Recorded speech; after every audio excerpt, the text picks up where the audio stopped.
반갑습니다. 모두 한 주 잘 지내셨습니까? 이 3주 만에 직접 이렇게 얼굴을 대면해서 또 말씀을 나눕니다. 그동안 여러 일들도 있었지만 특별히 우리 성도님들 얼굴도 그리웠지만 우리 아이들 뛰어노는 모습이 되게 생각이 나더라고요. 그래서 인터넷상으로 잠깐 보는데 왜 이렇게 반갑던지 애들 뛰어노는 모습이. 그래서 우리 아이들 참 많이 보고 싶었습니다. 저는 저희 부부는 여러분 기도 덕에 미국 잘 다녀왔습니다. 목회자 수련회도 참 감사한 시간이었고 또 주일 말씀 전했던 교회들에서도 함께 감사하고 은혜 나누는 시간들이 되어서 참 좋았던 것 같습니다. 정말 모두에게 감사를 드립니다. 단 2주 비었는데 그 사이에 큰 일들이 있었더라고요. 그 속에서 한국에서 들려오는 소식이랑 여러 들으면서 갑작스럽게 더 기도하게 되는 시간도 있었던 것 같습니다. 어쨌건 그동안 교회를 또 지켜주시고 또 함께 예배드리신 우리 모든 성도님들 정말 감사하고 주님의 은혜가 인도하심이 어느 때라도 늘 우리 사랑하는 성도님들과 함께 있기를 더욱 축복하고 기도합니다. 하나님께서 사랑하는 가정들 어디서든 무엇을 하든 늘 지켜주시기를 소망합니다. 오늘은 예수님께서 이 땅에 오시기 약 700여 년이죠. 그 전에 예언된 이사야의 말씀을 함께 나누고자 합니다.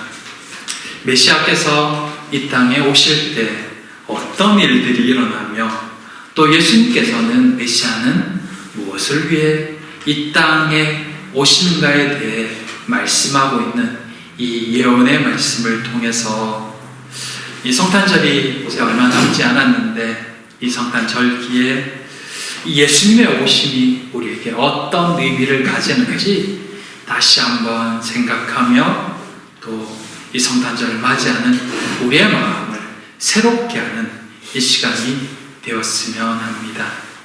이 말씀들을 통해서 주님 앞에서는 또 한 해의 연말을 맞이하는 우리의 마음이 새로워지는 그런 시간이 되기를 소망해 봅니다. 첫째, 가난한 자에게 아름다운 소식을 전하려 하심이라. 오늘 이 이사야의 말씀은 그 예언의 말씀이죠.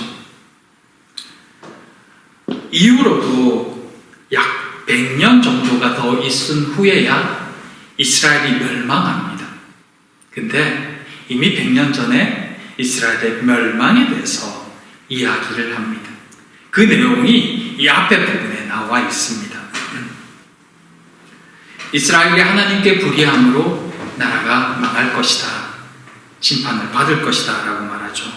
그러면서 이어서 그러나 하나님은 그들이 멸망으로 끝나도록 내버려 두지 않으실 것이다 라는 말씀으로 동일하게 하십니다. 그들의 악행으로 인해서 그들은 결국 심판을 받을 수밖에 없겠지만 그러나 여호와께서는 그들을 불쌍히 여기셔서 그들을 다시 구원하실 것이다 라는 말씀을 이어서 하고 있는 것입니다. 그런데 그 구원은 하나님이 직접 하시는 것이 아니라 구원자를 통해서 이스라엘을 구원하실 것이라고 말씀하시죠. 그 구원자에 대한 말씀이 바로 오늘 본문 말씀입니다. 오늘 성경은 그 구원자가 하나님에 의해 기름 부으심 받은 자이다라고 말하고 있습니다. 우리가 알다시피 구약시대에 기름을 받아 세움을 받는 직책이 세 직책이 있습니다. 왕, 선지자, 제사장입니다. 근데 이 기름 부음 받아서 세움 받은 이들의 직책을 신약적으로 다시 설명하고 있는 것이 오늘 본문 1절입니다. 기름 부음 받음을 뭐라고 설명하고 있냐면 바로 여호와의 영이 임한다 라고 말하고 있다는 것입니다. 여호와의 영이 임하는 것은 신학적으로 볼 때 성령이 임하는 사건이죠. 즉 성령으로 충만한 구원자가 이스라엘을 회복시켜 줄 것이다 라고 말씀하고 있는 것입니다. 그분이 오시는 목적은 가난한 자에게 아름다운 소식을 전하는 것입니다. 누가복음 4장 18절 19절에 보면 예수님께서 이 나사렛 그 회당에 가셔서 이 말씀을 전하는 장면이 나옵니다. 그때 그곳에서 본문을 말씀을 읽으시는데 그때 읽으신 말씀이 바로 오늘 이 본문의 말씀입니다. 그리고는 이어서 예수님께서 21절에서 이렇게 표현합니다. 이 예수께서 그들에게 말씀하시되 이 글이 오늘 너에게 응하였느니라 하시니라. 예수님께서 이 이사야 61장의 말씀을 읽으신 후에 이어서 이 말씀이 지금 너희에게 응한다 이렇게 표현하고 계시죠. 예수님께서 직접 이 예언의 말씀이 바로 예수님 자신을 향한 말씀임을 증거해 주셨던 것입니다. 이 이사야의 말씀은 곧 예수님께서 이 땅에 오셔서 하실 일을 예언하고 있었던 것입니다. 그 첫 번째가 가난한 자에게 아름다운 소식을 전하는 것입니다. 아름다운 소식이 뭘까요? 예수님이 전하실 아름다운 소식, 그건 우리가 이렇게 알다시피 복음입니다. 메시아가 이 세상에 오신 가장 큰 이유가 바로 세상이 예수 그리스도를 믿어 구원을 받게 되는 것, 또 그것을 위해 예수께서 오셨다는 것이죠. 성탄, 우리가 기다리고 우리가 기억하는 성탄, 그 성탄의 의미가 바로 여기에 있습니다. 성탄을 맞이하는 우리가 기억하고 관심을 가져야 할 것은 구원의 소식이 세상으로 퍼져나가는 것입니다. 예수님 오신 소식을 전하며 그분을 믿을 때 구원이 임함을 알게 해야 한다는 것입니다. 분명 예수님께서 오심을 기뻐하고 감사하는 것도 의미 있는 일이지만 그것이 우리만의 잔치로 우리만의 기쁨으로 끝나는 것은 성탄의 참된 의미를 온전히 다 이해하지 못하고 또 지키지 못하게 되는 것입니다. 예수께서 이 땅에 오신 성탄의 의미는 복음이 증거되어지고 그 예수 그리스도를 통하여서 많은 이들이 믿는 자들이 구원을 얻게 된다는 것, 그것을 전하는 것이라는 의미입니다. 본문은 우리에게 정말 중요한 것 하나를 또한 가르쳐 줍니다. 우리가 읽었듯이 이 가난한 자라는 의미입니다. 복음은 우리가 알다시피 모든 세상 사람들에게 다 전해져야 되잖아요.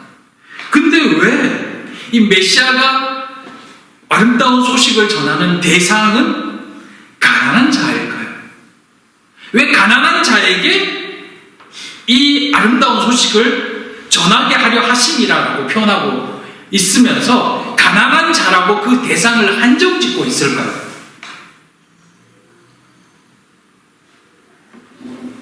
예수님은 그 공생의 기간 동안에 끊임없이 죄인, 세리, 창기, 눈먼 자, 귀머거리, 또 말 못하는 자, 귀신 들린 자, 어린아이들과 같이 사회적으로 멸시와 천대를 받는 사람들을 찾아다니셨던 것을 우리는 성경을 통해서 알 수 있습니다.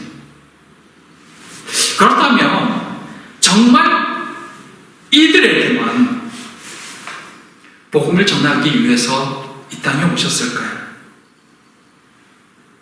그렇다면 우리는 복음을 듣기 위해서 우리가 가진 모든 것을 버리고 가난한 자가 되어야 할까요?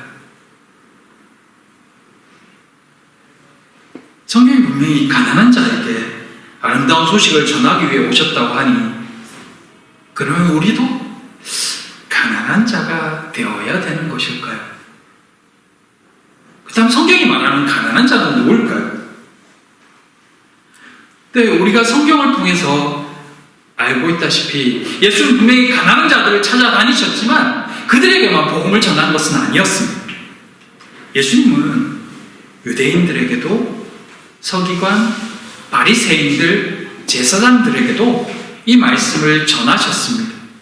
또한 자라는 고향에서도 이방인들에게도 병들고 무시당하고 소외자는 이들에게도 동일하게 복음의 말씀을 선포하셨습니다. 네, 이 복음을 받아들인 자는 자신이 소외된 자요 가난한 자인 것을 인정하는 자들만이었다는 것을 우리는 성경을 통해 알 수 있습니다. 예수 그리스도를 믿었던 자들도 자신이 예수님이 필요한 자라는 것을 인정한 자만이었다는 것입니다. 그들이 고침을 받았고 그들의 영혼은 자유함을 누렸죠. 주님은 모든 이들을 위해 오셨고 그들에게 복음을 전하셨지만 누구나 구원을 받은 것은 아니었습니다. 누구나 자유함을 누린 것도 아니었습니다. 본문이 말씀하고 있는 가난한 자, 이 가난한 자는 누구였을까요? 자신의 상황과 처지로 인해서 낮아진 이들, 스스로 가난한 자임을 인정하는 이들, 그들이 복음을 받아들였다는 것입니다. 물론 바리새인들 중에도 예수님을 믿은 자가 있었죠. 귀한 자들, 부유한 자들 중에도 예수님을 믿은 자들이 있었습니다. 근데 그들의 특징은 자신이 죄인이라는 것을, 예수님이 필요한이라는 것을 인정한 자들이었다는 것입니다.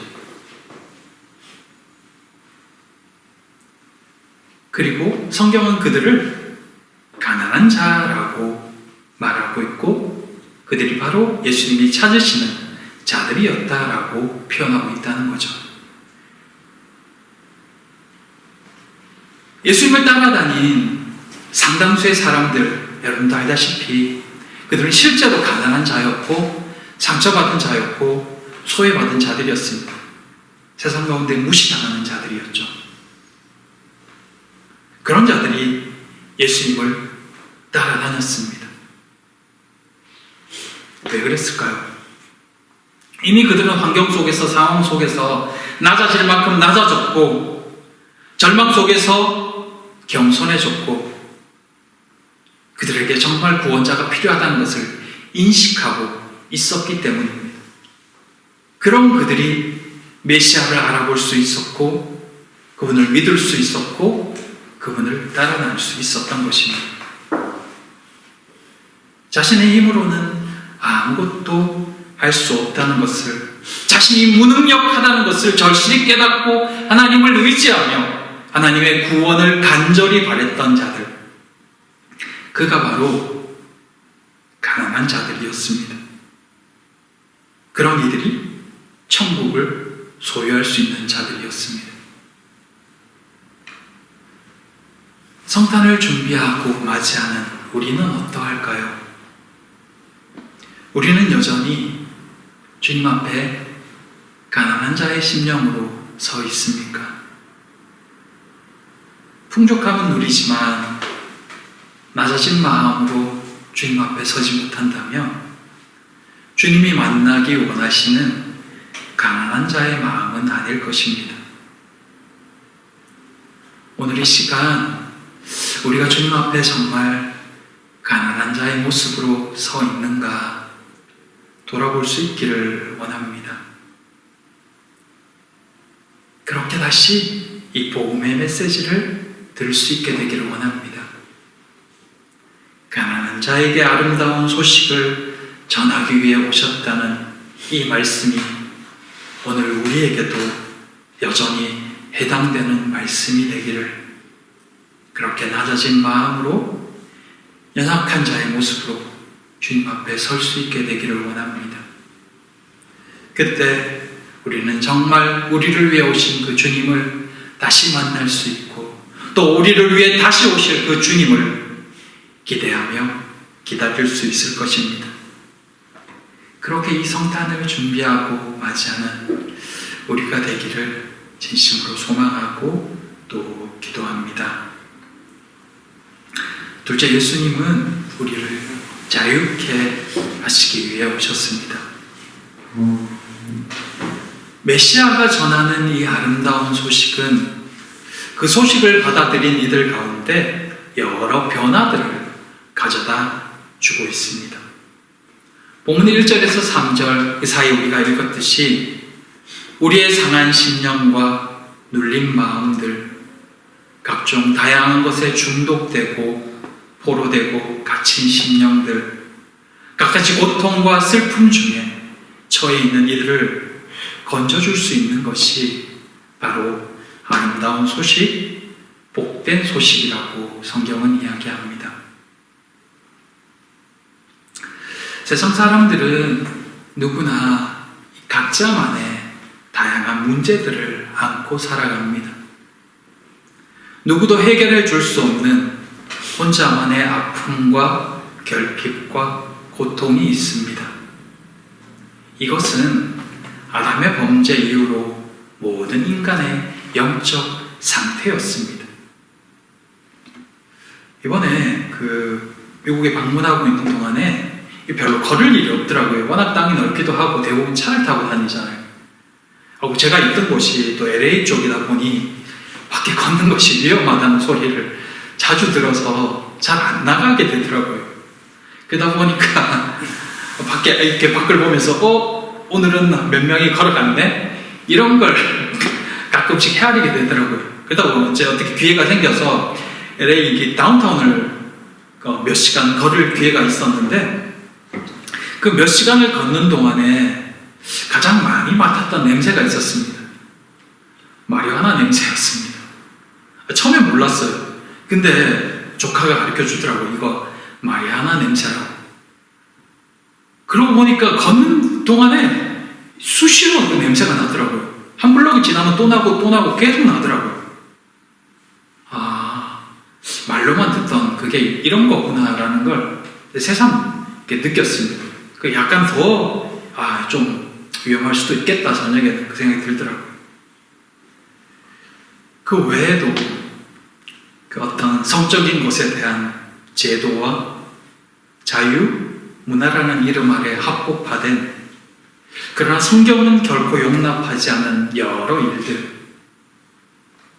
그것이 현재 이 땅에서 자유라는 이름 아래 이루어지고 있는 일들이라는 것을 새삼 그 길을 걸으면서 생각하게 되었습니다.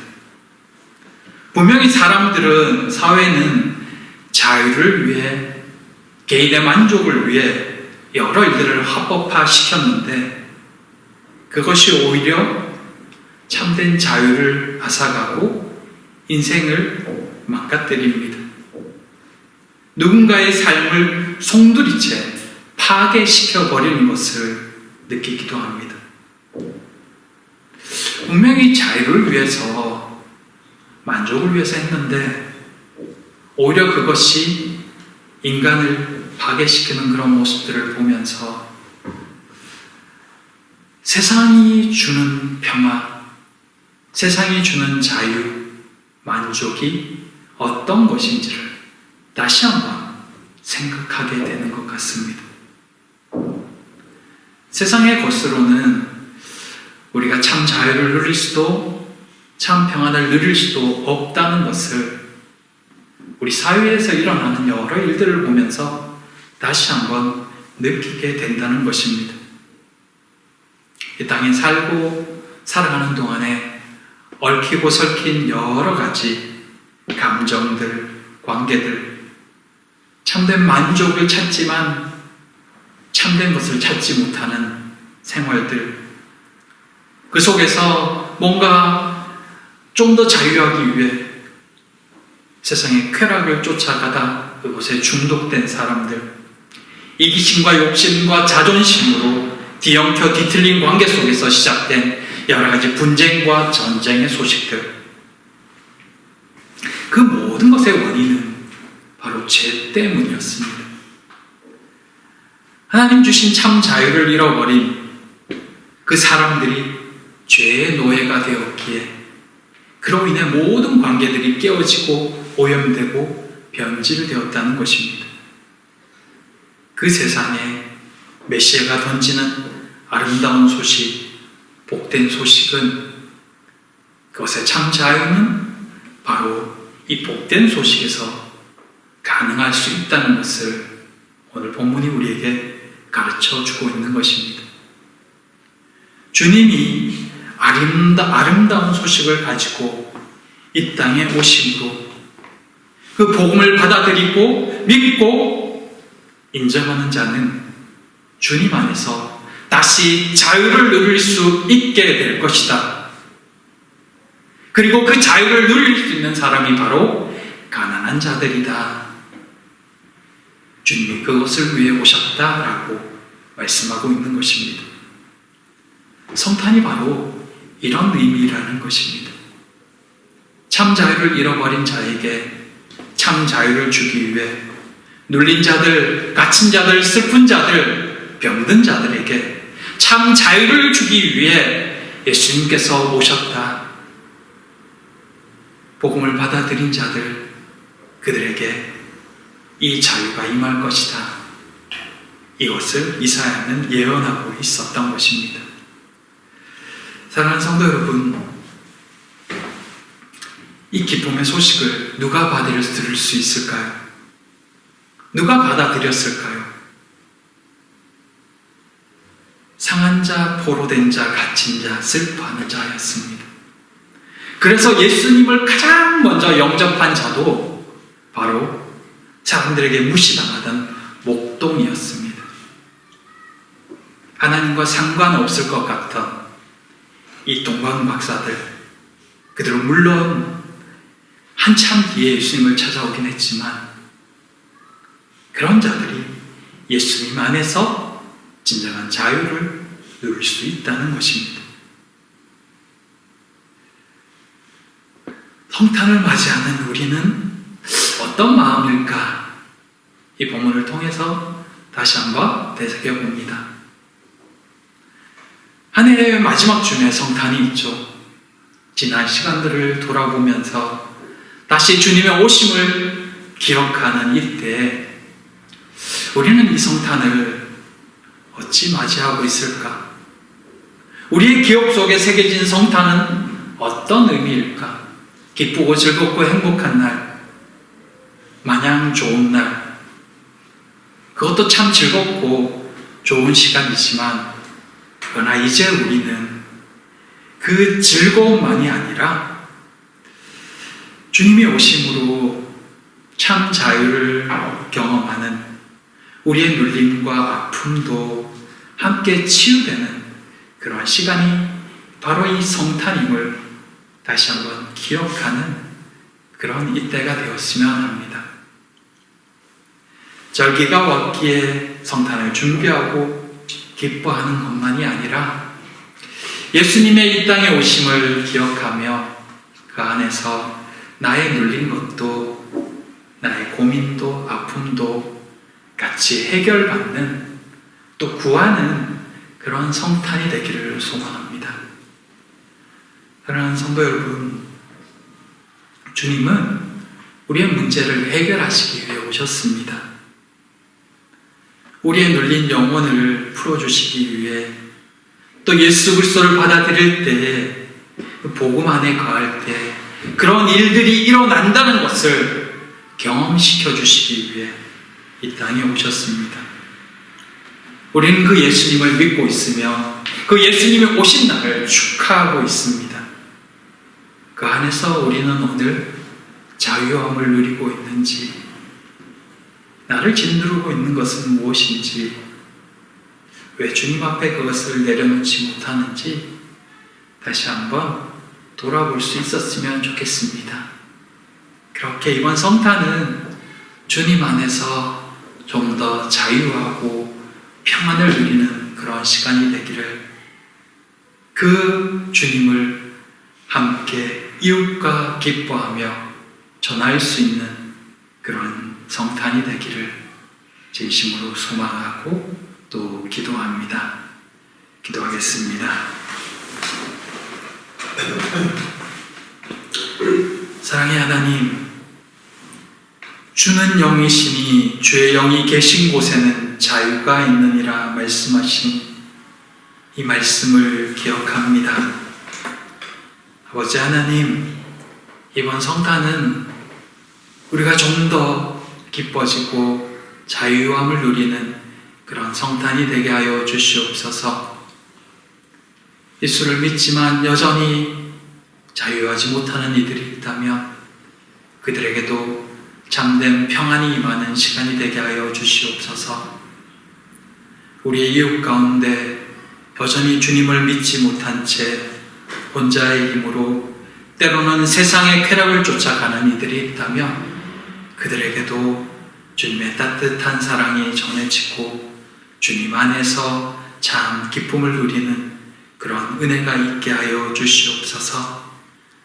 사랑하는 우리 성도들을 기억하시고 또 이 땅의 영혼들을 불쌍히 여겨주시사 주님이 다시 오실 그날까지 그들에게도 참 평안이 증거되어지기를, 그렇게 모두 함께 기뻐하는 이 성탄의 계절이 되기를 진심으로 소망하오며 예수님 이름으로 기도드립니다.